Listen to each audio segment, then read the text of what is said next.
कुशीनगर मार्ग पर जगदीशपुर से देवरिया रोड के बीच जीडीए का नया शहर बसेगा। 2500 एकड़ में फैले शहर में मुहैया कराई जाएंगी सभी तरह की सुविधाएं। मेरठ में डेंगू का खतरा बढ़ा। जिले में 66 दिनों में 1014 पहुंचा आंकड़ा। प्रतिदिन औसतन 15 से ज्यादा मरीज आ रहे सामने। फजलगंज में संतनगर चौराहे पर स्थित इलेक्ट्रॉनिक शोरूम में शॉर्ट सर्किट से लगी आग। पटियाला ग्रैंड रेस्टोरेंट को भी लिया चपेट में। दमकल विभाग की गाड़ियों ने आग पर पाया काबू। इंडिगो एयरलाइंस की 3 फ्लाइटें बेंगलुरु, मुंबई और हैदराबाद के लिए 1 नवंबर से चकेरी एयरपोर्ट से भरेंगी उड़ान। 180 सीटर के बड़े विमान के साथ कानपुर से होगी शुरुआत। कालपी के उसर गांव में विधायक नरेंद्र सिंह के आवास पर चल रही भागवत कथा आयोजन में पहुंचे बीजेपी प्रदेश अध्यक्ष स्वतंत्र देव सिंह बोले, सपा बसपा कोई राजनीतिक दल नहीं बल्कि ट्रस्ट है। सैफई खानदान ने प्रदेश को और कांग्रेस ने 70 साल सिर्फ देश को लूटा है। अयोध्या में पुलिस ने डीसीएम ड्राइवर की संदिग्ध परिस्थितियों में हुई मौत के मामले में किया खुलासा। हत्यारों को किया गया गिरफ्तार। 2 आरोपियों की गिरफ्तारी के बाद एसएसपी शैलेश पांडे ने बताया, हत्या कर शव सड़क किनारे फेंक दिया था। अयोध्या में दीपोत्सव के महान पर्व में प्रधानमंत्री होंगे शामिल। रामादल ट्रस्ट ने प्रधानमंत्री को संबोधित भेजा आमंत्रण पत्र। लखनऊ में शिया सेंट्रल वक्फ बोर्ड की अधिसूचना हुई जारी। प्रयागराज को डॉक्टर नरूस हसन नकवी बनी सदस्य। पहले 7 सदस्यों की हो चुकी है घोषणा। थाना चौक पोस्ट ऑफिस के बगल में आईडीबीआई बैंक के एटीएम में लगी आग। आग लगने से मचा हड़कंप। एटीएम के अंदर एसी और पंखे जलकर हुए राख।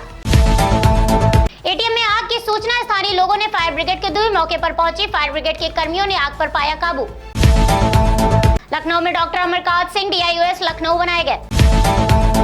अयोध्या के बीकापुर सामुदायिक स्वास्थ्य केंद्र में कोरोना वॉरियर डॉक्टर और कर्मचारियों को बीजेपी जिला अध्यक्ष द्वारा किया गया सम्मानित।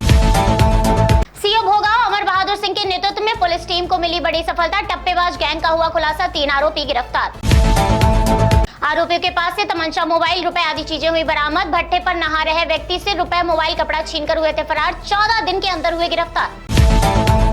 मध्य गुजरात वेज corporation limited MD Tushar Bhatt ने बताया, हमारे पास पर्याप्त पावर है, किसी को अफवाह में आने की जरूरत नहीं। कृषि क्षेत्र में जो पावर कट रहे थे वहां पर भी पावर दे रहे हैं। सीएम योगी ने अंबेडकर नगर में 334.24 करोड़ रुपए की लागत की 99 विकास परियोजनाओं का लोकार्पण और शिलान्यास किया। कार्यक्रम में सीएम योगी बोले, ये विकास परियोजनाएं केंद्र और प्रदेश सरकार की स्पष्ट मंशा को दर्शाती हैं। तेलंगाना में भूकंप के झटके हुए महसूस। रिक्टर स्केल पर 4.0 रही तीव्रता। टीकाकरण में भारत की सेंचुरी पूरी होने पर बच्चों की वैक्सीन को लेकर बोले भारत बायोटेक के चेयरमैन, बच्चों के लिए वैक्सीन का लाइसेंस मिलने का डीसीजीआई से इंतजार है।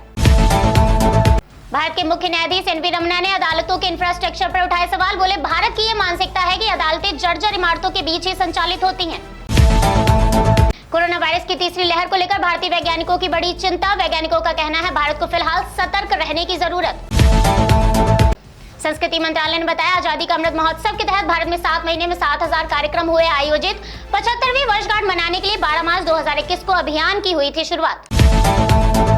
झारखंड के हजारीबाग जिले में कोयले की अवैध धुलाई और भंडारण के एनजीटी के आदेश के खिलाफ सुप्रीम कोर्ट ने केंद्र सरकार और अन्य से मांगा जवाब। एनसीपी पर लगातार नवाब मलिक की बयानबाजी। एनसीपी के महाराष्ट्र इकाई के प्रमुख जयंत पाटिल ने लगाया आरोप, केंद्र में बीजेपी और उसके नेतृत्व वाली सरकार महाराष्ट्र में महाविकास अघाड़ी सरकार को गिराने के लिए कर रही हर संभव कोशिश। दिल्ली पुलिस के अनुसार रंजीत नगर इलाके में बीते दिन 6 साल की बच्ची के साथ कथित तौर पर बलात्कार का मामला आया सामने। आरोपी फरार। टेक्सटाइल इंडस्ट्री को मोदी सरकार ने दिया बड़ा तोहफा। कपड़ा मंत्रालय 7 mega integrated textile reason and apparel park की स्थापना के लिए अधिसूचना की जारी। चीन के केमिकल प्लांट में हुआ विस्फोट, 4 की मौत, 3 घायल। पाकिस्तान के परमाणु हथियार तालिबान के हाथ लगने की आशंका जताए जाने के बाद वैश्विक समुदाय की बढ़ी चिंता। अफगानिस्तान पाक के बीच खुली सीमा पर गतिविधियां बढ़ी। पाकिस्तान के लाहौर में प्रदर्शन में 3 पुलिस वालों के ऊपर प्रदर्शनकारियों द्वारा वाहन चलाए जाने के बाद इंटरनेट सेवाएं हुई बंद। आतंकवाद और गठबंधन को बढ़ावा देने का खामियाजा पाकिस्तान सरकार को भुगतना पड़ रहा है। प्रतिबंधित इस्लामी संगठन ने अपने नेता साद रिजवी की रिहाई, फ्रांस के राजदूत को निकालने की मांग को लेकर इमरान खान सरकार के खिलाफ खोला मोर्चा। हिमालय में भारी बर्फबारी के कारण नेपाल के तुमलिंग क्षेत्र में 3 दिन से फंसे 4 विदेशियों सहित 7 पर्वतारोहियों को बचाया गया। न्यूजीलैंड में भूकंप के झटके। रिक्टर स्केल पर 5.9 रिकॉर्ड हुई तीव्रता। भूकंप के बाद भी प्रधानमंत्री जय सिंडा ने जारी रखी प्रेस कॉन्फ्रेंस। पाकिस्तान में बढ़ती महंगाई के खिलाफ विपक्षी पार्टियों ने सरकार के खिलाफ खोला मोर्चा। सड़क पर उतरे प्रदर्शनकारी। अमेरिका ने उत्तर पश्चिमी सीरिया में हवाई हमला किया, जिसमें अब्दुल हामिद अल मटर मारा गया। हमले में आम नागरिकों को नहीं हुआ नुकसान। ताइवान को समर्थन देने के लिए उत्तर कोरिया ने अमेरिका पर साधा निशाना। अमेरिकी राष्ट्रपति बोले, चीन अगर ताइवान पर हमला करता है तो अमेरिका ताइवान की रक्षा करेगा। मॉस्को के कैरिबियन तट पर तुलुम रिजॉर्ट में हुई गोलीबारी में एक भारतीय मूल की महिला की मौत। महिला की पहचान अंजलि रियात के रूप में हुई। ढाका में 22 अक्टूबर को पाकिस्तान के खिलाफ काला दिवस के रूप में मनाया गया। इस दौरान व्यापक स्तर पर प्रदर्शन हुआ। अमेरिका में बंदूकों की बढ़ती संख्या के बीच 2 जगहों पर फायरिंग की घटना आई सामने, 7 की मौत। सीरिया के जंगलों में आग लगने के मामले में 24 लोगों को दी गई फांसी, 11 लोगों को सुनाई गई उम्र कैद की सजा। फाइजर की कोरोना वैक्सीन 5 से 11 साल की उम्र तक के बच्चों में सुरक्षित और करीब 91% प्रभावी पाई गई। अमेरिका इस आयु वर्ग के बच्चों का टीकाकरण शुरू करने पर कर रहा विचार। National forum for rights and security की रिपोर्ट में हुआ खुलासा। अफगान पर तालिबान के कब्जे के बाद सिखों के अस्तित्व पर संकट गहराया। बांग्लादेश में दुर्गा पूजा के दौरान कई इलाकों में हुई सांप्रदायिक हिंसा के मुख्य संदिग्ध को पुलिस ने किया गिरफ्तार। पुलिस ने बताया, व्यक्ति की पहचान इकबाल हुसैन के रूप में हुई। आरोपी को पुलिस हिरासत में रखा गया है। संभल के चंदौसी में बीजेपी के आह्वान पर पालिका अध्यक्ष इंदु रानी दिवाकर के नेतृत्व में 100 करोड़ लोगों को कोविड-19 से बचाने के लिए टीकाकरण होने पर डॉक्टर और पैरामेडिकल स्टाफ को किया गया सम्मानित। पालिका अध्यक्ष इंदु रानी ने बताया, पीएम की सकारात्मक सोच का परिणाम है कि देश में 100 करोड़ लोगों को संक्रमण से बचाव का टीका लग गया है। फेस्टिव सीजन पर यामाहा मोटर इंडिया ने अपने स्कूटर रेंज पर नए कैशबैक ऑफर को किया लॉन्च।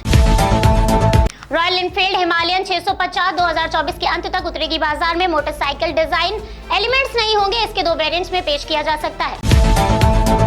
टीवीएस मोटर कंपनी ने अपने कंप्यूटर मोटरसाइकिल रेडियन को 2 नए रंगों में लॉन्च करने का किया ऐलान। निसान इंडिया जल्द ही अपने मेगा नाइट मॉडल लाइनअप का विस्तार एक नई XV एडिशन के साथ करेगा। बांदा में चौक बाजार में गांधी प्रतिमा क्षतिग्रस्त होने से कांग्रेसी हुए नाराज, नारेबाजी करते हुए धरने पर बैठे।